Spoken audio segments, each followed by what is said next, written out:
The Economy of Machinery and Manufactures by Charles Babbage 1832. Section 2. Chapter 30. On Combinations amongst Masters or Workmen against each other. 353. There exist amongst the workmen of almost all classes, certain rules or laws which govern their actions towards each other, and towards their employers.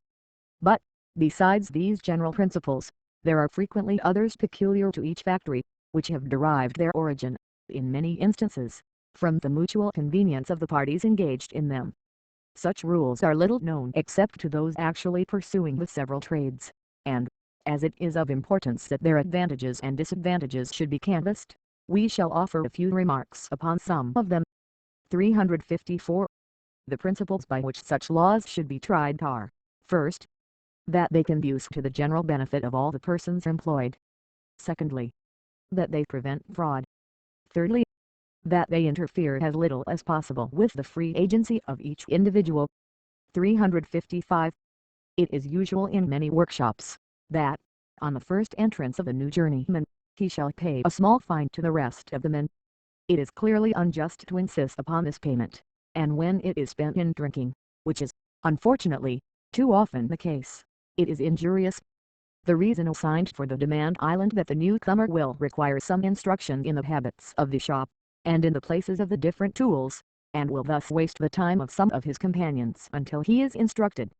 If this fine were added to a fund, managed by the workmen themselves, and either divided at given periods, or reserved for their relief in sickness, it would be less objectionable, since its tendency would be to check the too frequent change of men from one shop to another. But it ought, at all events, not to be compulsory, and the advantages to be derived from the fund to which the workman is invited to subscribe, ought to be his sole inducement to contribute. 356. In many workshops, the workmen, although employed on totally different parts of the objects manufactured, are yet dependent, in some measure, upon each other. Thus a single smith may be able to forge, in one day, work enough to keep 4 or 5 turners employed during the next. If, from idleness or intemperance, the smith neglects his work, and does not furnish the usual supply, the turners, supposing them to be paid by the piece, will have their time partly unoccupied, and their gains consequently diminished. It is reasonable, in such circumstances, that a fine should be levied on the delinquent, but it is desirable that the master should have concurred with his workmen in establishing such a rule, and that it should be shown to each individual previously to his engagement, and it is very desirable that such fine should not be spent in drinking. 357. In some establishments, it is customary for the master to give a small gratuity whenever any workman has exercised a remarkable degree of skill, or has economized the material employed. Thus, in splitting horn into layers for lanterns, one horn usually furnishes from 5 to 8 layers, but if a workman split the horn into 10 layers or more, he receives a pint of ale from the master. These premiums should not be too high, lest the material should be wasted in unsuccessful attempts, but such regulations, when judiciously made, are beneficial, as they tend to produce skill amongst the workmen, profit to the masters, and diminished cost to the consumers. 358. In some few factories, in which the men are paid by the piece, it is usual, when any portion of work, delivered in by a workman, is rejected by the master on account of its being badly executed, to fine the delinquent. Such a practice tends to remedy one of the evils attendant upon that mode of payment, and greatly assists the master, since his own judgment is thus supported by competent and unprejudiced judges. 359. Societies exist amongst some of the larger bodies of workmen, and others have been formed by the masters engaged in the same branches of trade. These associations have different objects in view, but it is very desirable that their effects should be well understood by the individuals who compose them, and that the advantages arising from them, which are certainly great, should be separated as much as possible from the evils which they have, unfortunately, too frequently introduced. Associations of workmen and of masters make, with advantage, agree upon rules to be observed by both parties, in estimating the proportionate value of different kinds of work executed in their trade, in order that time may be saved, and disputes be prevented. They may also be most usefully employed in acquiring accurate information as to the number of persons working in the various departments of any manufacture, their rate of wages, the number of machines in use, and other statistical details.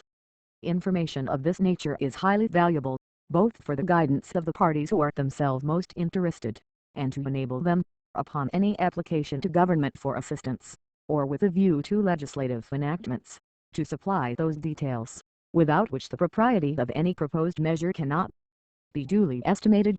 Such details may be collected by men actually engaged in any branch of trade, at a much smaller expense of time, than by persons less acquainted with, and less interested in it. 360.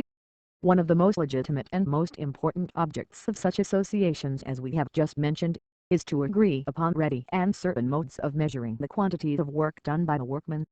For a long time a difficulty upon this point existed in the lace trade, which was justly complained of by the men as a serious grievance, but the introduction of the rack, which counts the number of holes in the length of the piece, has entirely put an end to the most fertile cause of disputes.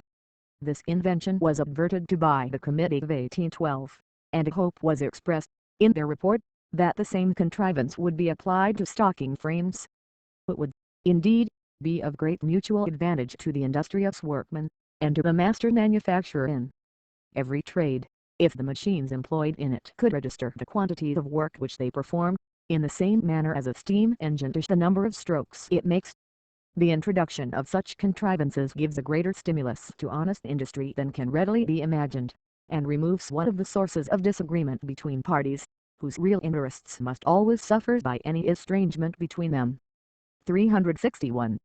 The effects arising from combinations amongst the workmen, are almost always injurious to the parties themselves.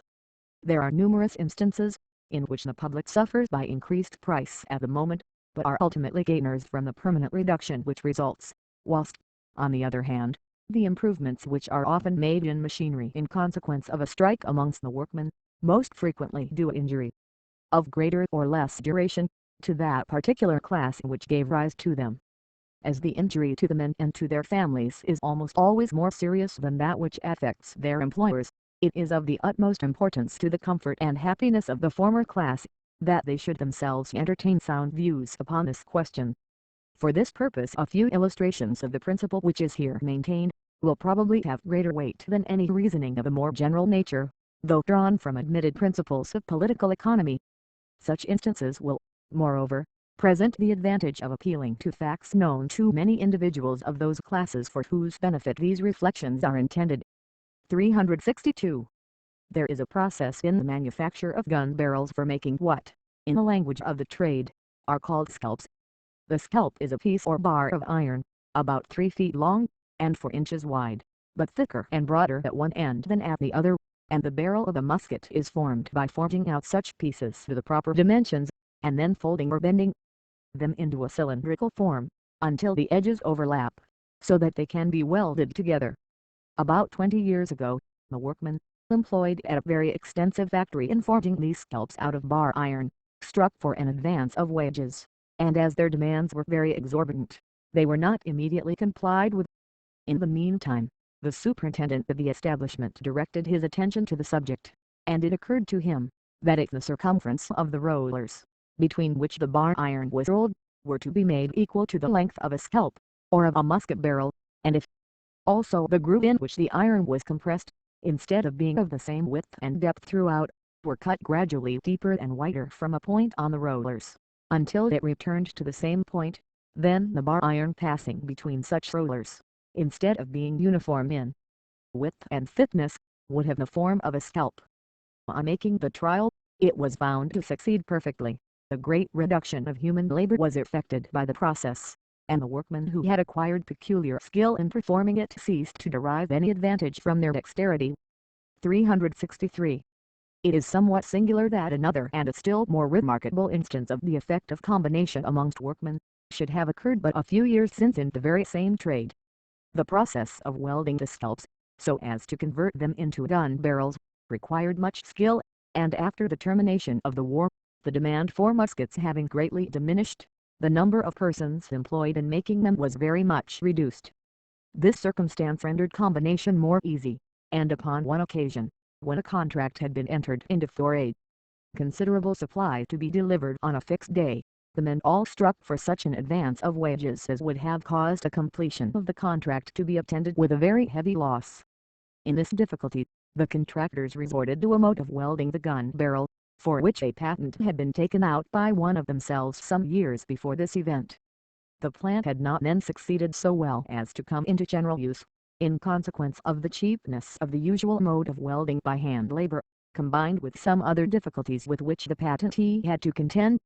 But the stimulus produced by the combination of the workman, induced him to make new trials, and he was enabled to introduce such a facility in welding gun barrels by rollers, and such perfection in the work itself, that, in all probability, very few will in future be welded by hand labor. This new process consisted in folding a bar of iron, about a foot long, into the form of a cylinder, with the edges a little overlapping. It was then placed in a furnace, and being taken out when raised to a welding heat, the triplet, or cylinder of iron, was placed in it, and the whole was passed quickly through a pair of rollers. The effect of this was, that the welding was performed at a single heating, and the remainder of the elongation necessary for extending the scalps to the length of the musket barrel, was performed in a similar manner, but at a lower temperature. The workmen who had combined were, of course, no longer wanted, and instead of benefiting themselves by their combination, they were reduced permanently, by this improvement in the art, to a considerably lower rate of wages, for as the process of welding gun barrels by hand required peculiar skill and considerable experience, they had hitherto been in the habit of earning much higher wages than other workmen of their class. On the other hand, a new method of welding was far less injurious to the texture of the iron, which was now exposed only once, instead of 3 or 4 times, to the welding heat, so that the public derived advantage from the superiority, as well as from the economy, of the process. Another process has subsequently been invented, applicable to the manufacture of a lighter kind of iron tubes, which can thus be made at a price which renders their employment very general. They are now to be found in the shops of all our larger ironmongers, of various lengths and diameters, with screws cut at each end, and are in constant use for the conveyance of gas for lighting, or of water for warming, our houses. 364. Similar examples must have presented themselves to all those who are familiar with the details of our manufactories, but these are sufficient to illustrate one of the results of combinations. It would not, however, be fair to push the conclusion deduced from these instances to its extreme limit. Although it is very apparent that in the 2 cases which have been stated, the effects of combination were permanently injurious to the workman, by almost immediately placing him in a lower class with respect to his wages than he occupied before, yet they do not prove that all such combinations have this effect. It is quite evident that they have all this tendency. It is also certain that considerable stimulus must be applied to induce a man to contrive a new and expensive process, and that in both these cases, unless the fear of pecuniary loss had acted powerfully, the improvement would not have been made. If, therefore, the workmen had in either case combined for only a small advance of wages, they would, in all probability, have been successful, and the public would have been deprived, for many years, of the inventions to which these combinations gave rise. It must, however, be observed, that the same skill which enabled the men to obtain, after long practice, higher wages than the rest of their class, would prevent many of them from being permanently thrown back into the class of ordinary workmen. Their diminished wages will continue only until they have acquired, by practice, a facility of execution in some other of the more difficult operations, but a diminution of wages, even for a year or 2, is still a very serious inconvenience to any person who lives by his daily exertion. The consequence of combination has then, in these instances, been, to the workmen who combined, reduction of wages, to the public, reduction of price, and to the manufacturer increased sale of his commodity, resulting from that reduction. 365. It is, however, important to consider the effects of combination in another and less obvious point of view.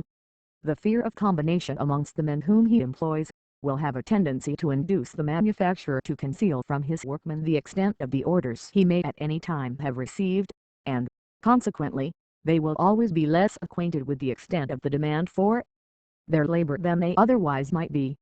This is injurious to their interests, for instead of foreseeing, by the gradual falling off in the orders, the approach of a time when they must be unemployed, and preparing accordingly, they are liable to much more sudden changes than those to which they would otherwise be exposed.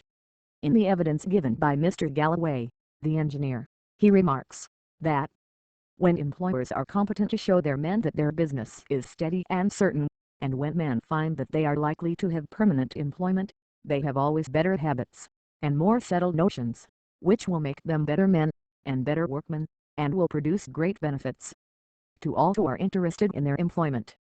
366. As the manufacturer, when he makes a contract, has no security that a combination may not arise amongst the workmen, which may render that contract a loss instead of a benefit, besides taking precautions to prevent them from becoming acquainted with it, he must also add to the price at which he could otherwise sell the article, some small increase to cover the risk of such an occurrence. If an establishment consists of several branches which can only be carried on jointly, as, for instance, of iron mines, blast furnaces, and a colliery, in which there are distinct classes of workmen, it becomes necessary to keep on hand a larger stock of materials than would be required, if it were certain that no combinations would arise. Suppose, for instance, the colliers were to strike for an advance of wages, unless there was a stock of coal above ground, the furnaces must be stopped, and the miners also would be thrown out of employ. Now the cost of keeping the stock of iron ore, or of coals above ground, is just the same as that of keeping in a drawer, unemployed, its value in money, except, indeed, that the coal suffers a small deterioration by exposure to the elements.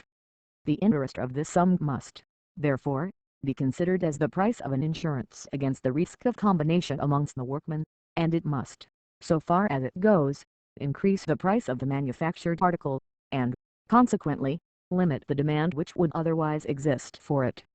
But every circumstance which tends to limit the demand, is injurious to the workman, because the wider the demand, the less it is exposed to fluctuation. The effect to which we have alluded, is by no means a theoretical conclusion. The proprietors of one establishment in the iron trade, within the author's knowledge, think it expedient always to keep above ground the supply of coal for 6 months, which is, in that instance, equal in value to about £10,000. When we reflect that the quantity of capital throughout the country thus kept unemployed merely from the fear of combinations amongst the workmen, might, under other circumstances, be used for keeping a larger number at work, the importance of introducing a system in which there should exist no inducement to combine becomes additionally evident. 367. That combinations are, while they last, productive of serious inconveniences to the workmen themselves, is admitted by all parties, and it is equally true, that, in most cases, a successful result does not leave them in so good a condition as they were in before the strike. The little capital they possessed, which ought to have been hoarded with care for days of illness or distress, is exhausted, and frequently, in order to gratify the pride, at the existence of which we cannot but rejoice, even whilst we regret its misdirected energy, they will undergo the severest privations rather than return to work at their former wages. With many of the workmen, unfortunately, during such periods, bad habits are formed which it is very difficult to eradicate, and, in all those engaged in such transactions, the kinder feelings of the heart are chilled, and passions are called into action which are permanently injurious to the happiness of the individual, and destructive of those sentiments of confidence which it is equally the interest of the master manufacturer and of his workmen to maintain. If any of the trade refuse to join in the strike, the majority too frequently forget, in the excitement of their feelings, the dictates of justice, and endeavor to exert a species of tyranny, which can never be permitted to exist in a free country.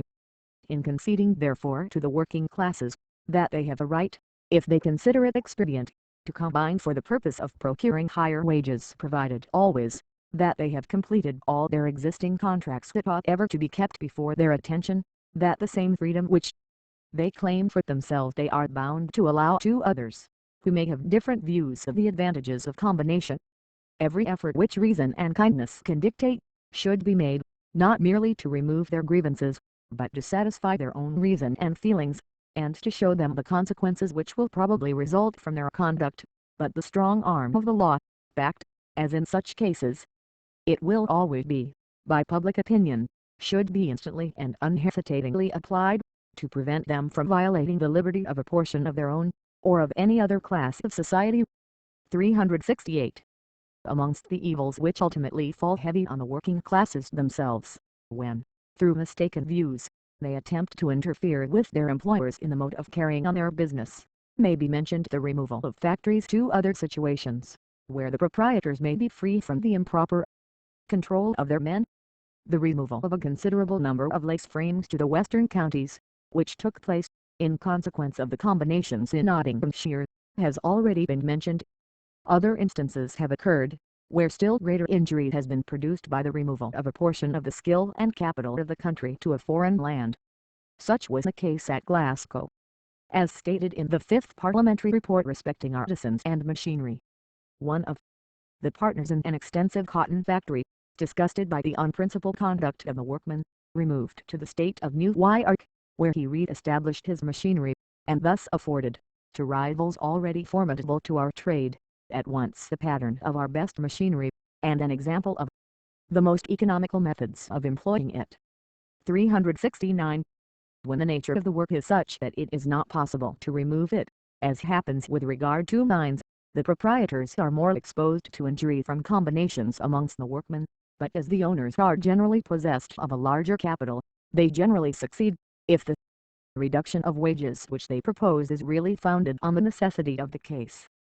An extensive combination lately existed amongst the colliers in the north of England, which unfortunately led, in several instances, to acts of violence. The proprietors of the coal mines were consequently obliged to procure the aid of miners from other parts of England who were willing to work at the wages they could afford to give, and the aid of the civil, and in some cases of the military, power, was requisite for their protection. This course was persisted in during several months, and the question being, which party could support itself longest on the diminished gains, as it might have readily been foreseen, the proprietors ultimately succeeded. 370. One of the remedies employed by the masters against the occurrence of combinations, is to make engagements with their men for long periods and to arrange them in such a manner, that these contracts shall not all terminate together. This has been done in some cases at Sheffield, and in other places. It is attended with the inconvenience to the masters that, during periods when the demand for their produce is reduced, they are still obliged to employ the same number of workmen. This circumstance, however, frequently obliges the proprietors to direct their attention to improvements in their works, and in one such instance, within the author's knowledge, a large reservoir was deepened, thus affording a more constant supply to the water wheel, whilst, at the same time, the mud from the bottom gave permanent fertility to a piece of land previously almost barren. In this case, not merely was the supply of produce checked, when a glut existed, but the labor was, in fact, supplied more profitably than it would have been in the usual course. 371. The mode of paying the wages of workmen in articles which they consume, has been introduced into some of our manufacturing districts, which has been called the truck system. As in many instances this has nearly the effect of a combination of the masters against the men, it is a fit subject for discussion in the present chapter, but it should be carefully distinguished from another system of a very different tendency, which will be first described. 372. The principal necessaries for the support of a workman and his family are few in number, and are usually purchased by him in small quantities weekly. Upon such quantities, sold by the retail dealer, a large profit is generally made, and if the article is one whose quality, like that of tea, is not readily estimated, then a great additional gain is made by the retail dealer selling an inferior article. Where the number of workmen living on the same spot is large, it may be thought desirable that they should unite together and have an agent, to purchase by wholesale those articles which are most in demand, as tea, sugar, bacon, etc., and to retail them at prices, which will just repay the wholesale cost, together with the expense of the agent who conducts their sale. If this be managed wholly by a committee of workmen, aided perhaps by advice from the master, and if the agent is paid in such a manner as to have himself an interest in procuring good and reasonable articles, it may be a benefit to the workmen, and if the plan succeed in reducing the cost of articles of necessity to the men, it is clearly the interest of the master to encourage it. The master may indeed be enabled to afford them facilities in making their wholesale purchases, but he ought never to have the least interest in or any connection with, the profit made by the articles sold. The men, on the other hand, who subscribe to set up the shop, ought not, in the slightest degree, to be compelled to make their purchases there. The goodness and cheapness of the article ought to be their sole inducements. It may perhaps be objected, that this plan is only employing a portion of the capital belonging to the workman in a retail trade, and that, without it, competition amongst small shopkeepers will reduce the articles to nearly the same price. This objection would be valid if the objects of consumption required no verification, but combining what has been already stated on that subject with the present argument, the plan seems liable to no serious objections. 373. The truck system is entirely different in its effects. The master manufacturer keeps the retail shop for articles required by his men, and either pays their wages in goods, or compels them by express agreement, or less directly, by unfair means, to expend the whole or a certain part of their wages at his shop. If the manufacturer kept this shop merely for the purpose of securing good articles, at fair prices, to his workmen, and if he offered no inducement to them to purchase at his shop, except the superior cheapness of his articles, it would certainly be advantageous to the men.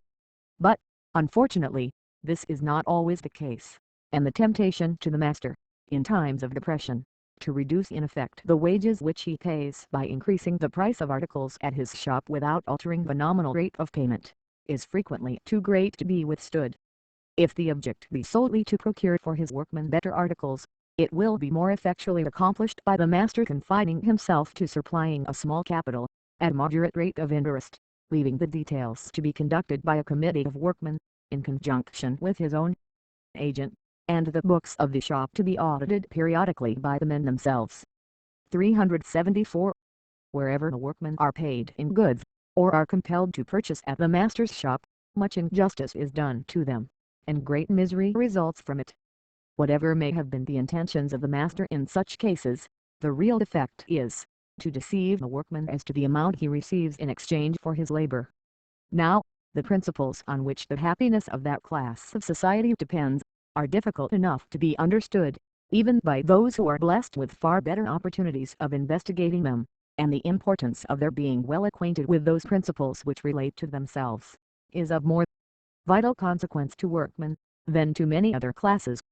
It is therefore highly desirable to assist them in comprehending the position in which they are placed, by rendering all the relations in which they stand to each other, and to their employers, as simple as possible.